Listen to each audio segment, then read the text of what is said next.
So it took me over a decade to realize that there's only one single stock option strategy. The when the market is crashing, it's going to reduce your risk, but when the market does start to rebound, it's going to magnify your returns coming out of the crash.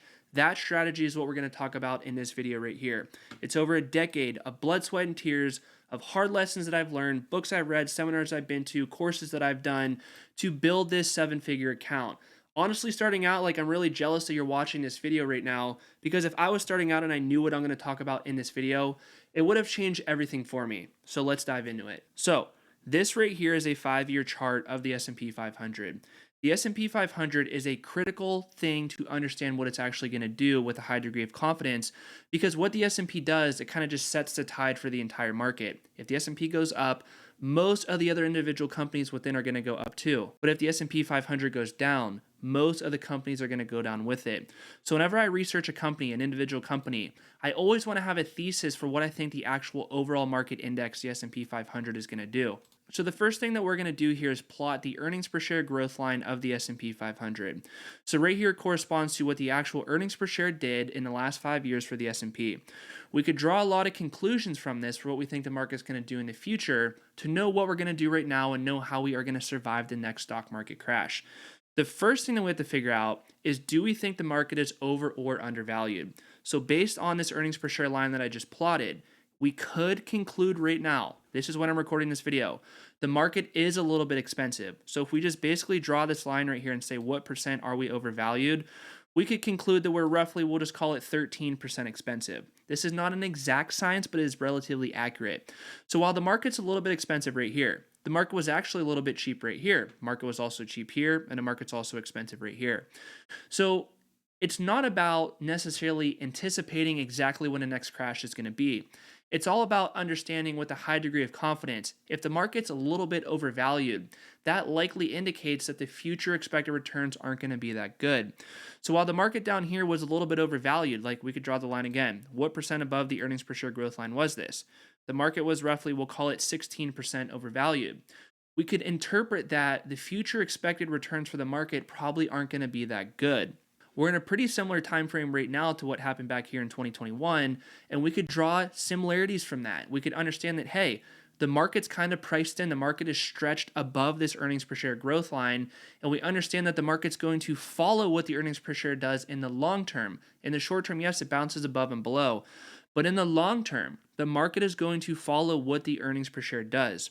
So right now in the market, yes, it does indicate we are a little bit expensive. So how do we use stocks and how do we use stock options to ensure that we're not only going to survive the next crash, but actually capitalize on the next crash, and not, be in a situation where your broker's calling up on the phone and saying, yo, you got to send money to your account because you're getting a margin call and you lost all this money, and maybe the market goes down 20% and you go down 40% because your portfolio is just crazy.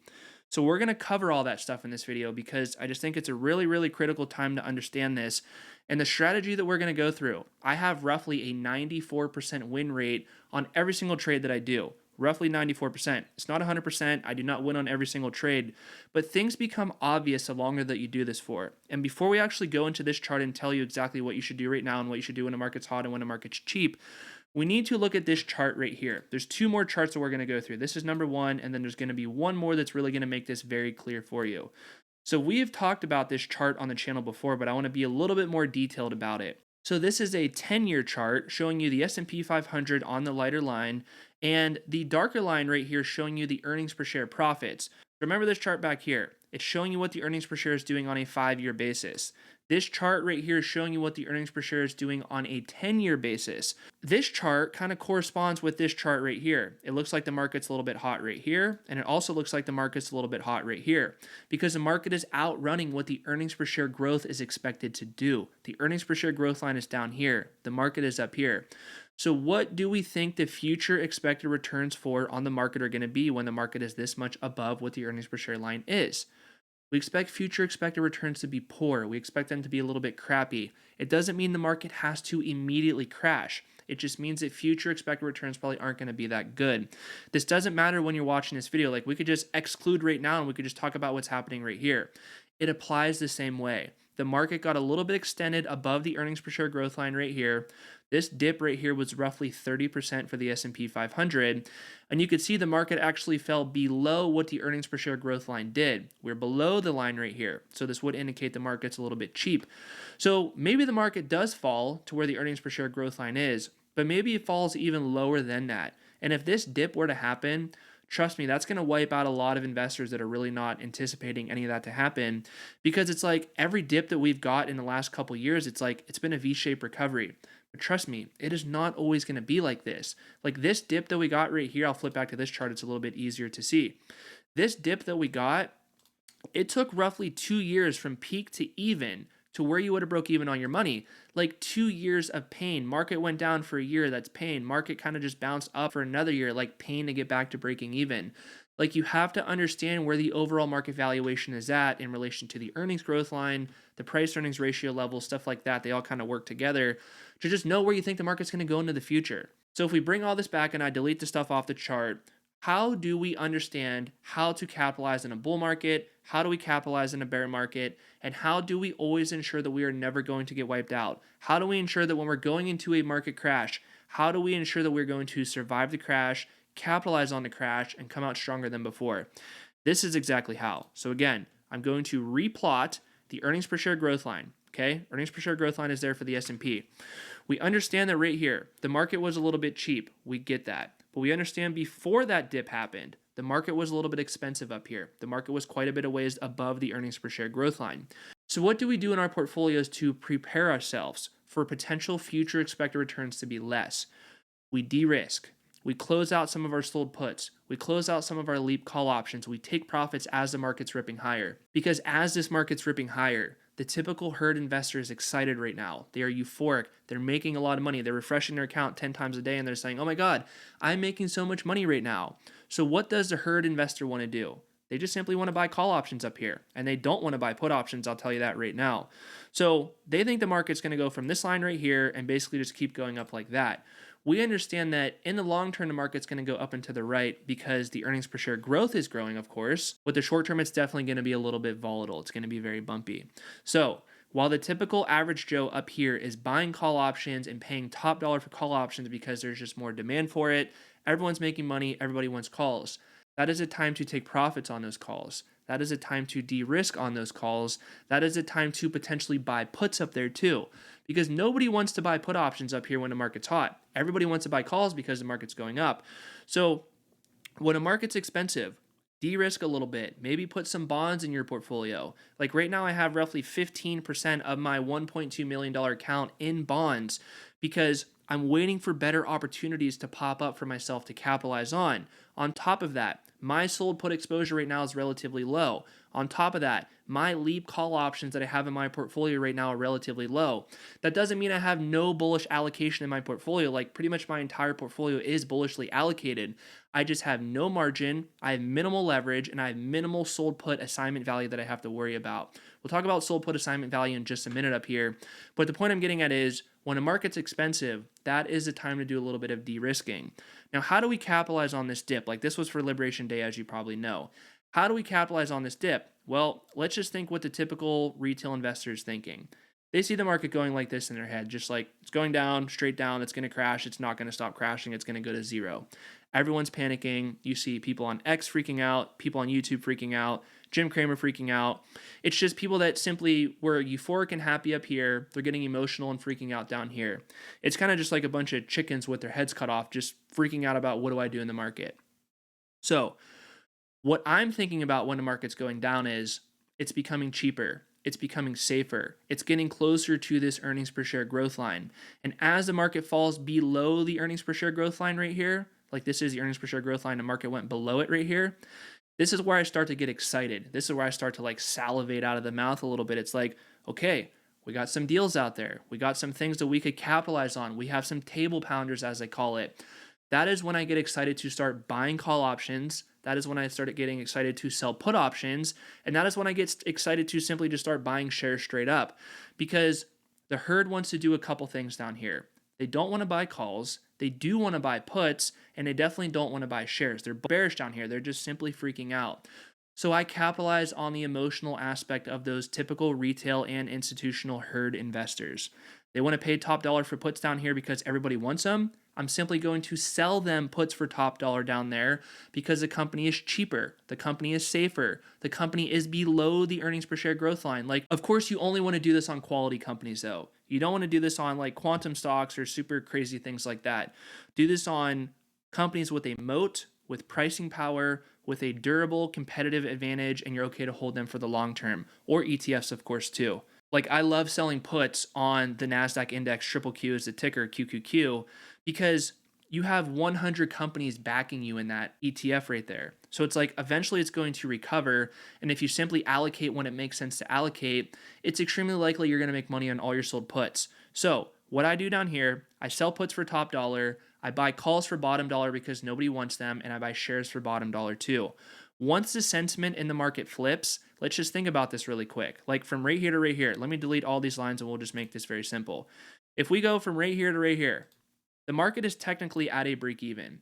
But let's just say my account's $1 million right here. It's not going to be $1 million right here because I capitalized on this dip. I was not liquidated. I did not get a margin call. I was not forced to sell any of my positions at a loss because I don't want to sell anything when the market's going down. I want to buy things when the market's going down because it's cheaper, it's more compelling, it's more safe. That is when you want to buy. But up here, this is when you want to sell. This is when you want to trim a little bit. So that's kind of what I've been doing the last few weeks / few months up here, is just slowly de-risking my account a little bit. It's not like I'm not in the market by any means. I'm just de-risking a little bit because it simply makes sense.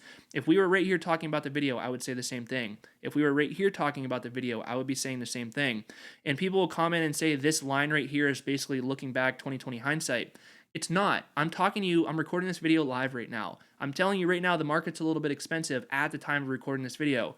We'll see how this video matures in, we'll call it a couple years. Don't just say the market goes up in the next few months. Oh my God, Brandon was wrong.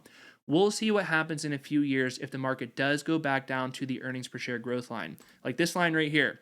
The market is going to follow this darker line in the long term. I promise you with a high degree of certainty, these lines are going to overlap again. How do they overlap? The S&P falls, earnings per share goes up, or a combination of both. But trust me, it is going to happen with a 99.9% degree of certainty. So when you know the market's a little bit expensive, don't give in to your emotions and saying, oh my God, I want to keep making money. I don't want to miss out. Be responsible, be an adult, de-risk your portfolio a little bit so that you could capitalize on the dip right here. Now, coming back to what I was saying earlier, this right here, say your account was 1 mil before the dip. Right here, my account is not going to be 1 mil, even though the market's at the same price. I'm not going to be at 1 mil because guess what I did down here? I sold puts when it made sense to do it. Everyone was buying puts, so I sold puts for top dollar. I bought calls because nobody wanted calls, so that means there's no demand for the calls, meaning the call premiums were very cheap. And on top of that, the money that I got from selling the puts, the sold put premiums, I took that and bought some shares too. So I want that to click for you. As the market rebounds a little bit, the sentiment flips completely. All the calls that I bought, nobody wanted those here. Everybody wants them right here because they say, oh my God, the market's rebounding. I don't want to miss out on that rebound. So the call values go up because the share price goes up, but also sentiment flips on the calls and now everybody wants calls, so they're bidding up the call premiums. On top of that, everybody wanted put options down here. So that's when I was selling them those put options. As the market flips, everybody wants calls, nobody wants puts. That is exactly what you want for sold puts. You sell something for a lot of money and you buy it back for basically nothing. The share price goes up, I make money. The sentiment flips, I make money. This is how you capitalize on dips like this. It's just capitalizing on psychology and the emotional aspect of humans because humans are never going to change. They see the portfolio go down, they panic. They see the portfolio go up, they get excited. But actually, this is a time to be fearful when the market's hot. This is a time to be greedy when the market is cheap and when everybody is panicking and freaking out. Now, very, very quickly on some of the trades that I would actually do down here, and we'll just talk about what I did actually do. I was selling puts down here on companies like NVIDIA, AMD, TSM. I did some on Triple Q, the NASDAQ index. I was not selling 1 month puts. I was not selling 1 year puts. I was selling 2-year put options right here. Why? Because let's just say that I sell a 2-year put and say I collect $20,000 of premium right here. I collect $20K in premium at a time that the market is cheap, at a time that I want to allocate. I generate the cash flow down here when the market is cheap. I take that premium, I buy shares. I buy calls, and I simply be patient. I let the market come back. I let the profits go up. The earnings per share growth line is going to go up. The stocks are going to rebound and follow that in the long term. So when I have a 2-year contract, I have that bullish tailwind behind me of the market snapping back to the mean line of growth. And I also have the tailwind of earnings per share growing with time. Earnings per share is not going to grow in a week. It's not going to grow in a month. It will grow in 2 years, though, if you do a quality company at a quality price. So when you understand that, I'm generating big cash flow down here. But the typical average Joe that wants to sell a 1 or even a 2-month put, you are going to make money when the market goes up a little bit. But you're not going to make, like, what do you got to do to truly make $20,000 selling those puts? Like, maybe you collect $1,000 a month. I collect 20K and call it 2 years. You collect $1,000 per month. We'll say that averages out pretty accurately. So you might make money going through here, here, here, here, and here. But this was 8 months right here, roughly. So you made $8,000 selling puts. But think about it. You are now having to sell puts up here when the market is less compelling. It's actually above the earnings per share growth line, and it's expensive. So you are selling puts at an unfavorable time, and you only made $8,000. I made 20K when the market was cheap, and I took that money and I reallocated it somewhere where it made sense to make money with it. So that's the big thing about doing longer duration contracts. Now, people are going to say, well, Brandon, do you have to sit on those longer duration contracts for 2 years? Absolutely not. I closed out most of those contracts like right here just a few months later, and understand this ratio in your head. 2-year contracts, I closed them out roughly 4 months of holding them, and I made roughly 75% profit. So I made 75% profit for only holding them for 4 out of 24 months.